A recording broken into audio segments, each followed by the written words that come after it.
이 시간 우리에게 주시는 하나님의 말씀은 마태복음 9장 14절에서 17절입니다. 그때 요한의 제자들이 예수께 나와 이르되 우리와 바리새인들은 금식하는데 어찌하여 당신의 제자들은 금식하지 아니하나이까? 예수께서 그들에게 이르시되 혼인집 손님들이 신랑과 함께 있을 동안에 슬퍼할 수 있느냐?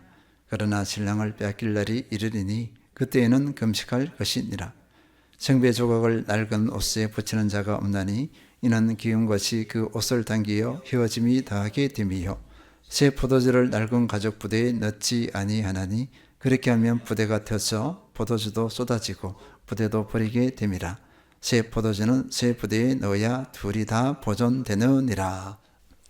이 시간에는 예수님의 비전에 함께라는 제목으로 말씀을 나누도록 하겠습니다. 우리는 관계나 공동체에서 어떤 상황이 닥칠 때 한 배를 탔다는 표현을 할 때가 많습니다. 한 배를 탔다는 것은 단순히 같은 공간에 있다는 것을 의미하지 않습니다. 운명과 목적과 비전을 함께 한다는 것을 의미합니다. 한 배를 탔다는 표현은 자체로는 좋은 말이라 할 수 있습니다. 그러나 어떤 배를 타느냐에 따라 복일 수도 있고 비극이 될 수도 있습니다. 어떤 나라는 종교의 자유가 없습니다. 예수 그리스도를 믿게 되면 극한 감옥이나 사형을 당할 수도 있습니다. 반대로 종교의 자유가 있어서 예수 그리스도를 마음껏 믿을 수 있는 나라가 있습니다. 우리가 속한 공동체, 그 공동체에서 참 은혜로운 삶을 살 수도 있고, 또 어떤 공동체는 우리 삶에 많은 어려움을 줄 수도 있습니다. 교회도 마찬가지입니다. 어떤 교회에 속했을 때 행복하고 믿음이 무럭무럭 자라는 그리스도의 제자가 되는 교회에 속해 있을 수도 있고, 또는 그리스도의 제자의 삶을 살지 못하고 마음의 갈등이 심한 그런 교회 공동체도 있을 수가 있습니다. 이것들을 어떻게 설명할 수 있겠는가? 하나님의 절대 주권으로 밖에는 설명이 되지 않을 것입니다. 어떤 배를 타느냐는 내가 선택해서 할 수도 있습니다. 반대로 내 선택과 상관없이 운명적으로 결정되는 경우도 있습니다. 엄밀히 말하면 내가 선택한 것은 아닙니다. 하나님의 주권 안에서, 섭리 안에서 이루어졌다고 볼 수 있겠습니다. 그리스도인은 어떤 배를 탄 것일까요? 그리스도인에게서 배는요, 좀 특별합니다. 예수님이 배 자체에 있습니다. 예수님이 배예요, 배. 그리고 예수님이 배이시자 선장님이십니다. 우리는 이 배에 타고 있어요. 예수님께서 배이시자 선장인 이 배는 절대 파손할 수가 없습니다. 가장 완전하고 가장 완벽한 배입니다. 절대 안전한 배라 할 수 있습니다. 그리스도인은 예수님과 같은 배를 탄 존재입니다. 예수님과 같은 배를 탔다는 것은 예수님과 운명을 같이 하고 목적을 같이 하고 비전을 같이 하는 존재가 되었다는 것을 의미합니다. 그렇기 때문에 그리스도인은 예수님과 상관없이 자신의 삶을 살아내겠다, 내 목적과 내 야망을 이루겠다는 삶의 방식으로는 살 수가 없습니다. 언제나 충돌이 일어납니다. 배 자체이시자 선장이신 예수님의 목적과 비전에 맞춘 삶을 살아야 하는 것이 그리스도인의 운명입니다. 그리고 이것이 진정한 복입니다.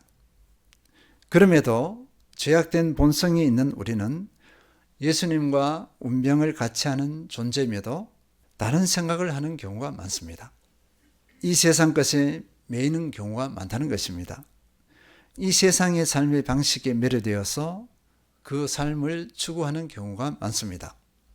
허상이고 결국은 세월을 낭비하고 소중한 것들을 잃어버릴 것입니다. 선장이신 예수님과 한 배를 탄 그리스도인은 예수님의 생각과 목적과 비전에 함께할 때 행복합니다.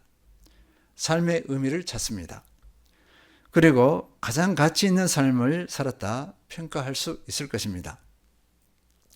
예수님의 생각과 목적과 비전을 몇 가지 확인해 보도록 하겠습니다.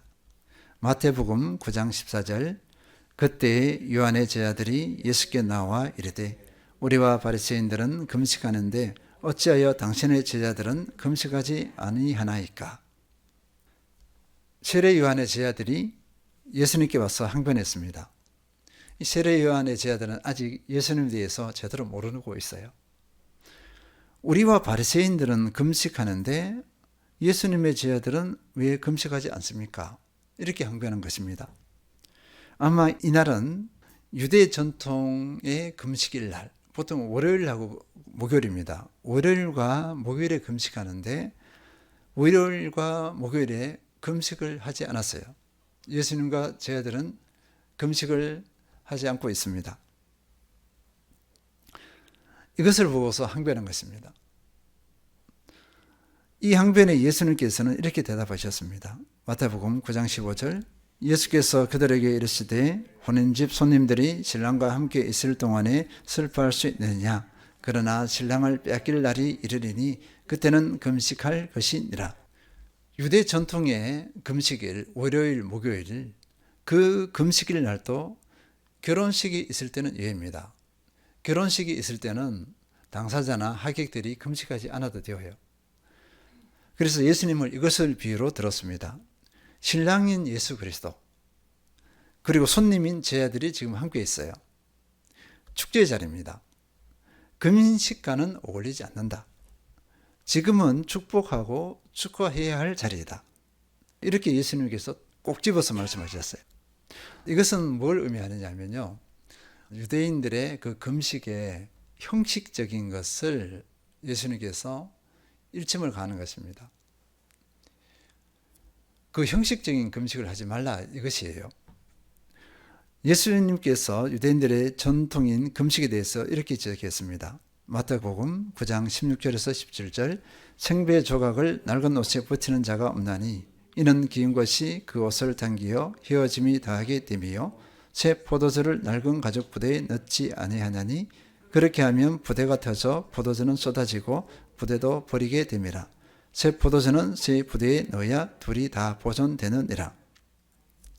예수님께서는 두 가지 비유를 들어서 새로운 시대에 새로운 삶의 방식이 도래했음을 가르치고 있습니다. 새 천 조각, 새 포도주, 이것은 새로운 시대, 새로운 삶의 방식을 의미합니다. 이에 대비된 낡은 옷과 낡은 가죽 부대는 옛시대의 옛삶의 방식을 의미합니다.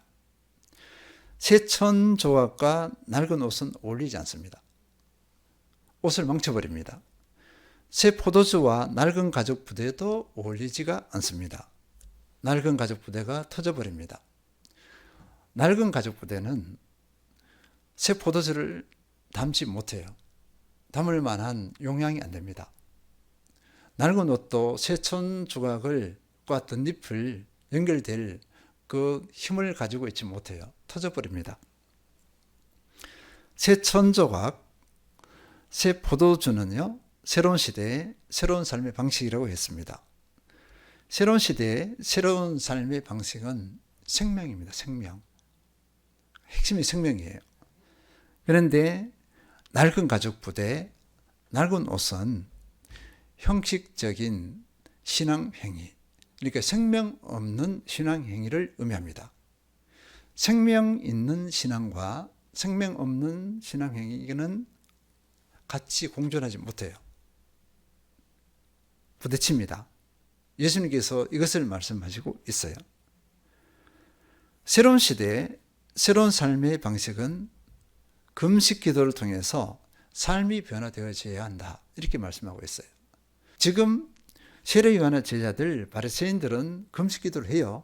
하는데 삶이 변화되지 않아. 형식적인 때우기식의 금식 기도를 하고 있어요. 의뢰이 월요일과 목요일은 금식 기도를 합니다. 그런데 이들은 삶이 바뀌지 않아. 예수님께서는 신앙 행위를 부정하는 것이 아닙니다. 그 금식 기도를 했으면 금식 기도 자체에 머물러서는 안 되고 또 여러 신앙 활동이 그저 신앙 활동에 머물러서는 안 된다. 그것으로 만족하고 뿌듯하게 생각해서도 안 된다. 내가 할 도리를 다했다 그렇게 해서도 안 된다. 변화된 삶으로 나가야 한다. 이것이 새로운 삶의 방식입니다. 예수님의 배를 탄 사람의 삶의 방식이어야 한다는 것입니다. 이사야서 58장 6절에서 7절 내가 기뻐하는 금식은 흉악의 결박을 풀어주며 멍에의 줄을 끌어주며 압제당하는 자를 자유하게 하며 모든 멍에를 꺾는 것이 아니겠느냐. 또 줄인 자에게 네 양식을 나누어 주며 유라는 빈민을 집에 들이며 헐벗은 자를 보면 입히며 또 내 고력을 피하여 스스로 숨지 아니하는 것이 아니겠느냐. 금식 기도를 했으면 그 결과가 모든 불법을 끊어버려야 된다. 억압을 끊어버려야 한다. 억압을 끊어버려야 한다는 것입니다. 금식 기도를 하는 그리스도인이 불법을 행하고 사람들을 억압해요. 자기가 가진 힘으로 사람들을 억압한다. 그러면 금식 기도한 목적 이유가 없잖아요. 금식 기도의 열매가 무엇입니까? 금식 기도의 열매가 불법을 행하는 것, 죄를 짓는 것이냐? 아니라는 것입니다. 약한 자를 돌아보고 배려하는 삶의 변화가 나타나야 한다. 신앙의 행위는 삶의 변화를 목적으로 하는 것이지 그 자체를 목적으로 해서는 안 된다. 이렇게 말씀하고 있습니다. 이것이 예수님과 한 배를 탄 사람의 삶의 방식입니다. 이런 열매를 맺어야 합니다. 예수님께서는 또 이렇게 말씀하셨습니다. 마태복음 5장 17절 내가 율법이나 선지자를 폐하러 온 줄로 생각하지 말라. 폐하러 온 것이 아니요 완전하게 하려 함이라. 예수님께서 그 율법이 틀려서 없애버리려고 온 것이 아니다. 이렇게 말씀하고 있어요. 율법을 완전하게 하려고 왔다. 율법의 목적을 이루기 위해 왔다. 이렇게 말씀하고 있습니다. 율법을 왜 주셨습니까? 율법을 주신 이유는요. 하나님께로 나가게 하기 위해서 율법을 주셨어요. 하나님과의 바른 관계를 형성하게 하려고 율법을 주셨습니다. 근데 사람들이 그 율법을 주신 목적대로 삶을 살지 못해요. 죄성 때문에 율법을 지키지도 못할 뿐더러 율법을 국회에서 율법 외에 다른 것을 추가시켰습니다. 그 위에 사람들에게 짐을 더 지웠어요. 그런데 예수님께서 오신 것은 이 율법을 그 연약해 있는 모습의 율법은 완전하죠. 완벽한데 사람이 부족하잖아요. 그런데 이 율법을 완전하게 하려 왔다. 율법의 목적을 이루기 위해 왔다고 했어요. 그러면 예수님께서 어떻게 이 율법을 완전하게 하고 율법의 목적을 이루셨습니까? 예수님께서는 이 목적을 이루기 위해 자신을 내어드렸습니다. 히브리서 10장 12절 오직 그리스도는 죄를 위하여 한 영원한 제사를 드리시고 하나님 우편에 앉으사 연약한 인생, 율법을 지키지 못하는 그 인생을 위해서 한 영원한 제사를 드렸습니다. 자신을 십자가에 못 박혀 죽게 하셨다는 것입니다. 율법을 지키지 못하는 인간의 연약함을 다 짊어지셨습니다. 그래서 율법을 완성한 것입니다. 이것이 예수님의 생각, 예수님의 삶의 방식입니다. 예수님과 한 배를 탄 사람들은 율법 앞에서 자신의 연약함을 알고 예수님을 의지하며 나가야 되겠습니다. 그리고 율법을 주신 목적을 늘 인식해야 돼요. 그리고 그 말씀대로 살고자 부단히 힘쓰되 자신의 힘으로 힘쓰는 것이 아니라 예수님을 의지하여서 말씀대로 순종해 나가야 합니다. 말씀대로 순종하는 모습이 변화된 삶이에요. 사랑하는 삶을 살아야 합니다. 십자가의 의미, 예수님께서 십자가에 못 박혀 죽으신 그 의미는 사랑입니다. 사랑이 율법의 완성입니다. 그래서 우리는 사랑하는 삶을 살아야 합니다.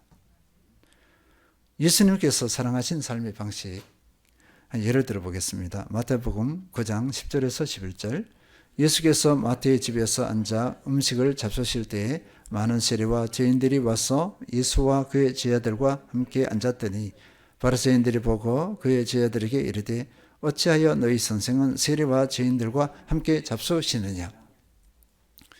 예수님께서 마태의 집에서 세리 죄인들과 식사를 하고 있었습니다. 바리새인들이 그것을 봤어요. 그냥 넘어갈 리가 없습니다. 이들은 제자들에게 다짜고짜 따지는 거죠. 어찌하여 너희 선생은 세리와 죄인들과 함께 식사를 하느냐. 공격적으로 따지고 있습니다. 여기서 죄인들은요, 율법을 지키지 않는 사람들, 특히 유대 전통을 지키지 않는 사람들을 말합니다. 또 도덕적으로 비난받던 사람들, 이방인과 자주 어울리는 사람들, 이 사람들이 죄인들이에요. 바리새인들은, 세리와 죄인들은 하나님 나라 백성과는 무관하다고 생각했습니다. 이들은 구원의 대상이 아니라고 여겼습니다.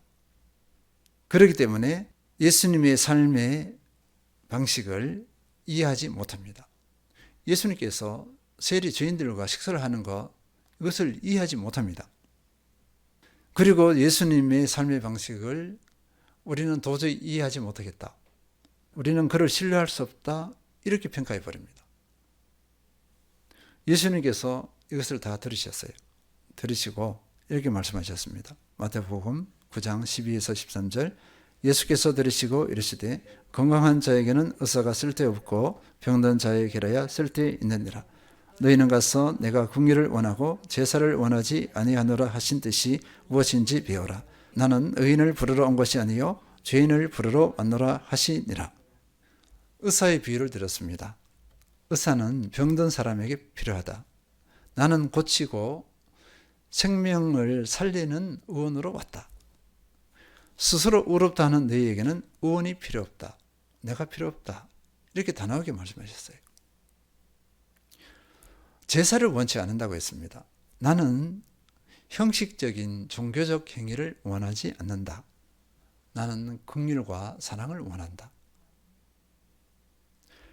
나는 너희가 죄인이라 취급하는 사람들을 긍휼히 여기고 사랑한다.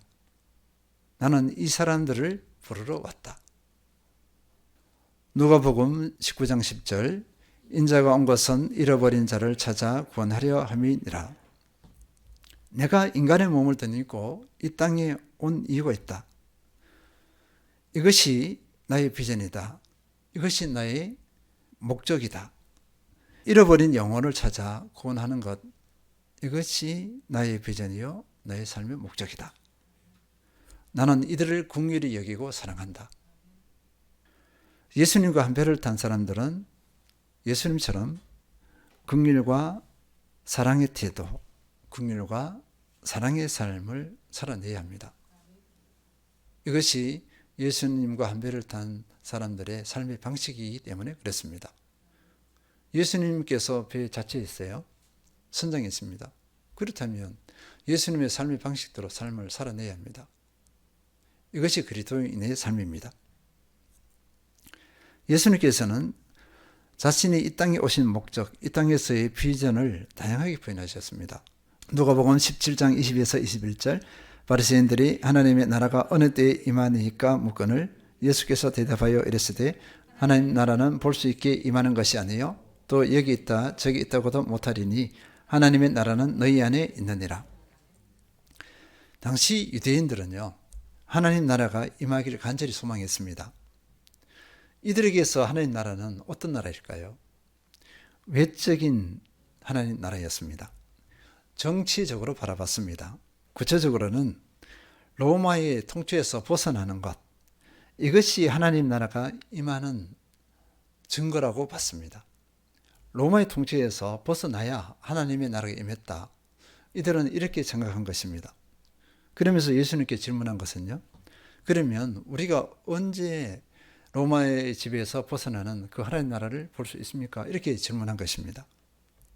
예수님께서는 이렇게 대답하셨습니다. 하나님 나라는 볼 수 있게 임하는 것이 아니요 또 여기 있다 저기 있다고도 못하리니 하나님의 나라는 너희 안에 있느니라. 예수님께서는 딱 결론을 내렸습니다. 하나님의 나라는 너희 안에 있다. 눈으로 보이는 나라가 하나님 나라가 아니다. 하나님 나라는 너희 안에 있다. 이렇게 말씀하셨어요. 그런데 이 말씀이 좀 어렵게 들릴 수가 있습니다. 그래서 하나님 나라의 의미를 확인해야 되는데요. 하나님 나라의 의미는요, 하나님의 통치를 의미합니다. 나라는 통치예요, 통치. 통치가 이루어질 때 그 나라가 되는 거죠. 그러면 하나님 나라는 하나님께서 통치하시는 상태, 그것을 의미합니다. 하나님 나라가 너희 안에 있다는 것은 뭘 의미할까요? 너희라는 것은 각 사람을 의미합니다. 각 사람 안에 있는데 각 사람의 내면을 말하죠. 그러니까 그 마음의 상태를 의미합니다. 각 사람의 마음에서 하나님이, 예수님이 통치하는 상태, 이것을 하나님의 나라가 임했다 이렇게 말씀하고 있어요. 예수님께서 이 땅에 오심으로 이 하나님 나라가 이제 실현되기 시작하십니다. 예수님의 비전은 모든 사람에게 이 하나님의 나라가 임하는 것입니다. 모든 사람에게 하나님 나라가 임하는데 그 모습은 어떻게 될까요? 각 사람이 하나님을, 예수님을 나의 통치자, 주인으로 인정하는 것입니다. 예수님을 믿는다 할 때는 그것을 의미해요. 예수님을 믿는다 할 때 존재를 믿는다 플러스 구원자이심을 믿는다의 플러스 더 중요한 것, 예수님이 하나님의 나의 통치자시다, 이것을 믿는 것, 이것이 믿음의 완전체입니다. 우리는 이 부분에 대해서 약함이 많습니다. 이 부분을 놓치는 경우가 많다는 것입니다. 그래서 우리는 예수님과 한 배를 탄 한 존재로서 예수 그리스도를 배의 통치자로 인정하느냐, 이것입니다. 진정 나의 주인으로 인정하느냐, 이것이 나의 신앙의 중요한 잣대가 되어야 할 것입니다. 예수님께서는요, 이것이 더 구체적으로 확장되길 원하셨어요. 자, 그러면 내가 예수님을 믿었습니다. 예수님을 구원자로, 나의 통치자로 받아들였어요. 그러면 나에게 머물러서는 안 되잖아요. 나 혼자만이 머무르는 것, 이것이 예수님의 비전, 하나님의 비전이 아닙니다. 하나님께서는 나를 넘어서기를 원하셨죠. 또 다른 이에게 이 통치가 임하기를 원하셨어요. 그러면 이 역할을 누가 감당해야 할까요? 마태복음 28장 19절에서 20절. 그러므로 너희는 가서 모든 민족을 제자로 삼아 아버지와 아들과 성령의 이름으로 세례를 베풀고 내가 너희에게 분부한 모든 것을 가르쳐 지키게 하라. 볼지어다 내가 세상 끝날까지 너희와 항상 함께 있으리라 하시니라. 우리가 이 말씀을 거의 매주마다 이렇게 나눴을 거예요. 이제 질리도록 이렇게 들었을 것입니다. 함의교회 성도님들은 이 말씀을 질리도록 들었어요. 그래도 앞으로도 또 들어야 됩니다. 그리고 묵상하고 이 말씀을 내 것으로 삼아야 합니다. 이 말씀이 내 것으로 확 꽂혀서 이 삶을, 이 말씀대로의 삶을, 제사 삼는 삶을 살아낼 때 이 말씀이 또 다르게 다가와요. 왜 이렇게 말씀하셨는가? 다르게 다가올 것입니다. 예수님께서는 나를 넘어서서 또 다른 사람에게 예수님이 통치자가 되시는 것, 하나님 나라가 임하는 것을 원하셨어요. 나를 통해서 이 일이 이루어지길 원하셨습니다. 그러면 내가 예수님의 제자가 되고 내가 다른 사람을 제자로 삼아야 합니다. 그래야 가능합니다. 내가 그리스도의 제자가 되지 않고 다른 사람에게 하나님 나라가 임하게 한다? 불가능합니다. 제자가 되었다는 것은 예수님의 통치가 분명한 거예요. 확실한 겁니다. 예수님의 통치가 되지 않는 사람을 제자라고 못해요. 이 사람은 종교인에 불과합니다. 예수님의 통치가 된 사람은 제자예요. 내가 예수님의 제자가 되었으면 다른 사람을 제자로 삼는 것 가능해요. 그래서 제자로 삼아 이렇게 했습니다. 근데 나 혼자 하는 것이 아니에요. 성령님께서 함께 하십니다. 그래서 가능한 것입니다. 나를 넘어서 또 다른 사람이 예수 그리스도를 믿어서 하나님 나라가 임했다. 그것을 보는 것 자체가 기쁨입니다. 예수님의 비전을 이루어가는 모습을 우리가 목도했어요. 그런데 누구를 통했어요? 나를 통해서 그것이 이루어지는 것을 목도했잖아요. 얼마나 큰 영광입니까? 우리는 이 주인공이 되어야 할 줄 믿습니다. 제자 삼는 것, 이 단어 자체가 막연하고 때로는 계속 들으니까 이제 그만했으면 하는 생각이 들 수도 있습니다. 저희가 지금 1월 초쯤부터 해서 이번 주까지 계속 제자의 삶에 대해서 나누고 있어요. 지겨울 때가 됐습니다. 이제 그만했으면 하는 때가 됐습니다. 어떠신지요? 어떻게 다가오는지요? 새롭게 다가왔으면 좋겠어요. 매주 새롭게 다가오고 또 매일매일 새롭게 다가왔으면 좋겠습니다. 매일 이 삶을 위해서 우리가 몸부림쳐야 하는 것이기 때문에 그렇습니다. 또 저 말이 아니고 또 저 말씀이 아니고 새롭게 들려서 도전을 받고 새로운 삶의 동력을 얻는 것, 그렇게 되어야 할 줄 믿습니다. 우리는 예수님과 한 배를 탄 존재입니다. 얼마나 행복한 존재인지 몰라요. 자, 이 행복이 진정 내 것이 되기 위해서는 예수님의 생각대로 생각하고 예수님의 목적대로 삶을 살아야 하고 예수님의 비전대로 비전을 갖고 그 삶을 실현해내야 합니다. 그럴 때 행복합니다. 이 행복을 누리는 모든 성도님들 되시길 축원드립니다.